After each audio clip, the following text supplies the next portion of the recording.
Welcome back to Diener's Diner. Today we're going to be making a fathead pizza with homemade sauce. And we've got sausage, onion, and mushrooms that we're going to put on it.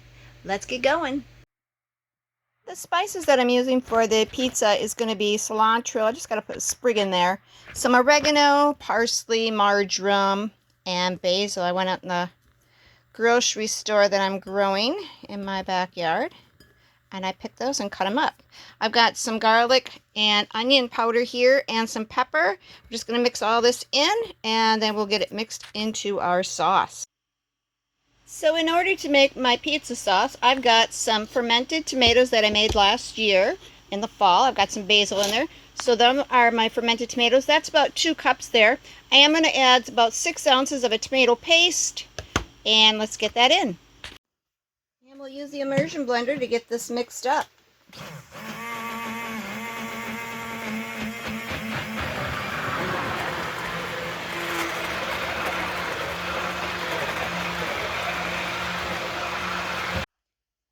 Depending on the thickness or thinness, I should say, of your sauce, when you first start with the tomatoes, because mine was a fermented tomato, I did add about 2 extra tablespoons of tomato paste to that. So I've got my seasonings that we're going to throw in here. Our chopped up fresh herbs and our seasoning. And we're just going to mix that up. And you can see it's all mixed up.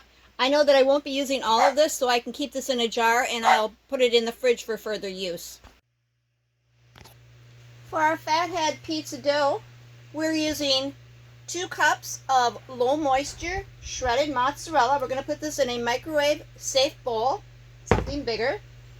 And then I've got 2 tablespoons of cream cheese, and we're going to put this in the microwave, and we're just going to melt this all together, and then we're going to let it cool slightly.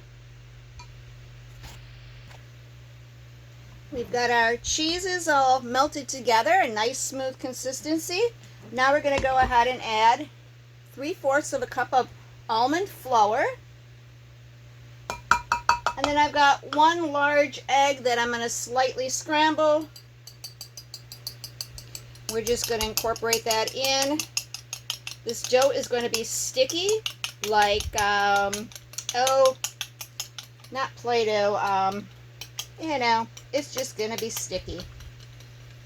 And we'll get that all incorporated. The word I was looking for is silly putty. We're going to take this out and put it on some parchment paper. And we're just going to knead this together really well.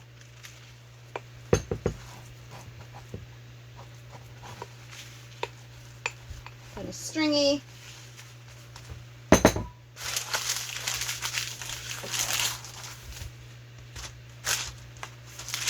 Oh, we got to get some oil on our hands. So I'm going to pour about a tablespoon of olive oil in here, and I'll put that on my hands, and that'll make it much easier to knead our dough with.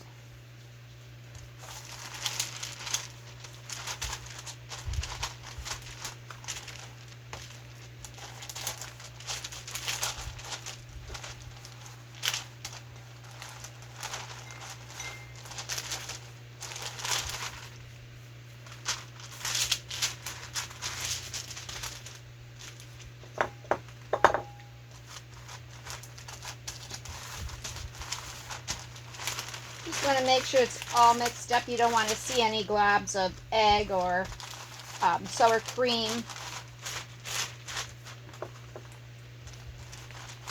And you don't have to worry about overworking the dough. Like I said, the consistency that you want to get this is going to be like silly putty.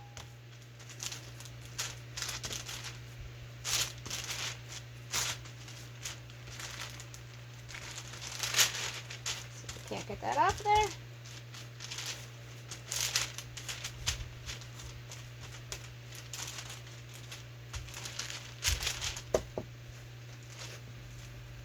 Maybe that'll help a little bit.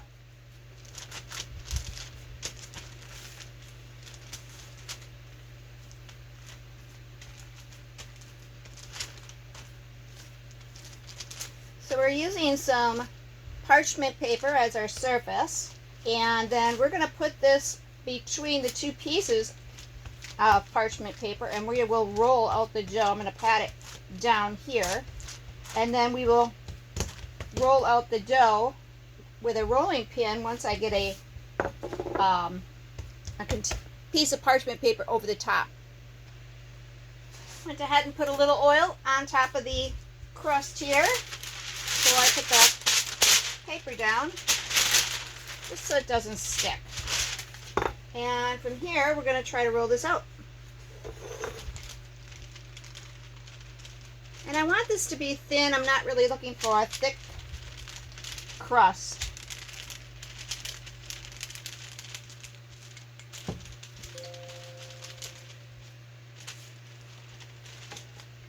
Try to make it round if it's possible.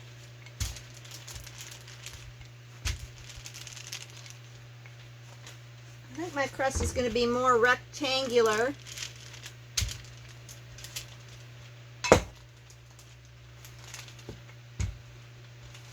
Make it any shape you'd like it to be. And it doesn't have to be perfect. As you can see, it's not going to be perfect. But I'm trying to get as much as I can rolled out. All right, let's see what we get when we lift it up. Woohoo, look at that. Looks beautiful. So I went ahead and I've got my oven heated to 400, and I'm taking a pan and I'm turning it upside down. I'm going to heat it like this in the oven. And we're going to take a fork and we're just going to poke holes all over so that there is no bubbles. And you get the gist of that. Alright, so our oven is heated. I'm going to take the pan out for video purposes and put it on the hot pads that are on the counter there. And we'll keep it upside down. And I'm just going to put the parchment right on top of the pan. Kind of so it, well, probably going to drip down a little bit. Don't burn yourself. And we're going to put this in the oven for 8 minutes, and we're going to let this bake and get nice and crispy before we add any ingredients. Any toppings. Okay, so we're going to be adding the homemade pizza sauce. We won't be using all of it. I got some fried up pork sausage. This is about 1/2 pound, and you do want to fry it up ahead of time. I just gently cooked it. And then we've got some cut up mushrooms because can't have pizza without mushrooms. I do have some chopped up onions, and we'll add a few of those on. I am going to top it with some real mozzarella cheese. I got that in the fridge yet, but we'll we'll get going on that when it's time. Wow, look at that crust. It looks incredible. Got a little bubbly here and there. It's going to look fantastic. Let's add our sauce.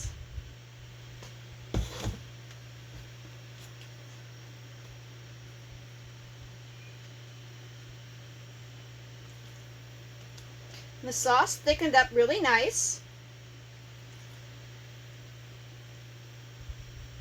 Look at all that lovely color with the herbs that we have in there.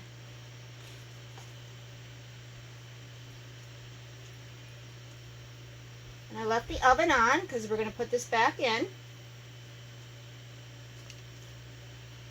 I have not made a pizza like this prior. I've used bread dough, I think it is, to make pizza crust, frozen bread dough, long time ago. So this is my first try at making a homemade one this way.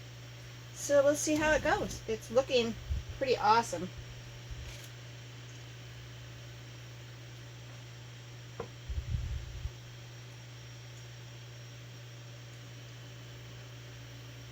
So just be your own judge what you think. And that's what I'm doing. There is no right or wrong. Well, there is right and wrong, but you know what I mean. Hopefully.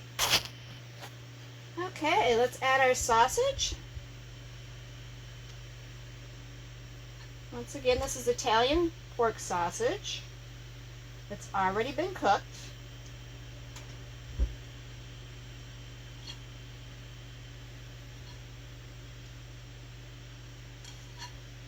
I didn't cook it, like it was brown or anything. I did brown it, but not a lot.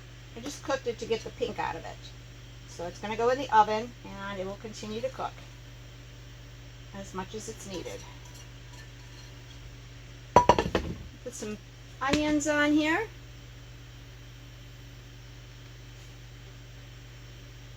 And to each their own on whatever toppings you want to use. You could use pepperoni, you could use chicken, black olives, whatever you like, of course. I've been waiting to make this recipe for days, and even though it's kind of hot out yet, I still decided to make it in the oven. And I could have made it outside on the grill, but I don't know, I'm going to let that go, come upon that another time. After I get the mushrooms on here, I'm going to put some mozzarella on top. So I'm just going to take a few slices from this ball of mozzarella. You can get it already sliced in a log, but I don't have that. And I'm just going to put this around the pizza.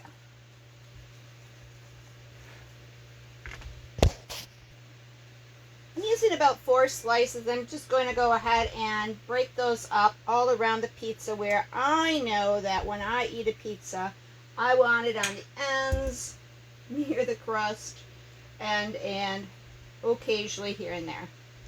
So you do your thing.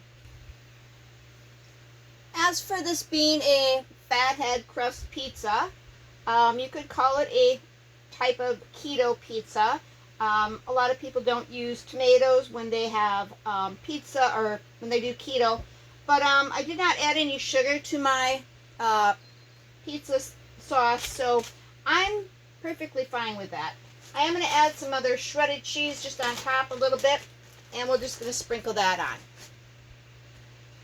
I like cheese on my pizza, but I don't need a ton of cheese in my meals. So we'll just get this all sprinkled on. I believe this is Parmesan.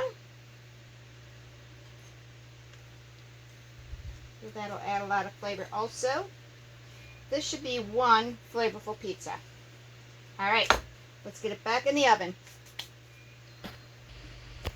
I'm going to put it back in the oven, and we're going to cook it for about 5 to 7 minutes. We'll see really what the whole length of the cooking time will be, but you can see how beautiful this looks. It's a masterpiece. All right, that took about 7-8 minutes to cook, depending on your oven temperature. I did cook it at 400, and look at this beauty. We'll see how it tastes. I went ahead and removed the pan underneath and put it on a baking, one of these racks so that it can air dry a little bit. We're going to let that cool a few seconds. Okay, I removed the cooling rack, and we're just going to give this a cut.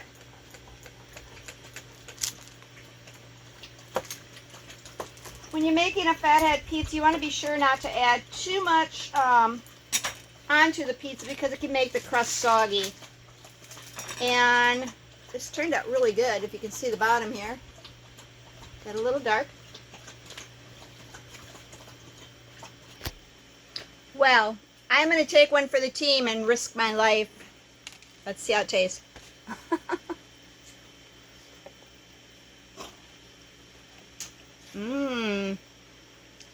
Wow. The flavors in here are amazing. I think it's a sauce with all those fresh herbs. On the fermented tomato sauce, or pizza sauce from fermented tomatoes. I have to say thank you to Stacy from Doug and Stacy's Off Grid for that idea. Crunch. Crunch. Tender. Very flavorful. I hope you give this pizza recipe a try. You're going to love it. Here's a few finishing thoughts on making that pizza. I would add a thinner layer of the pizza sauce when I would make it. And when you're microwaving the mozzarella and cream cheese together, that only took about 30 to 50 seconds.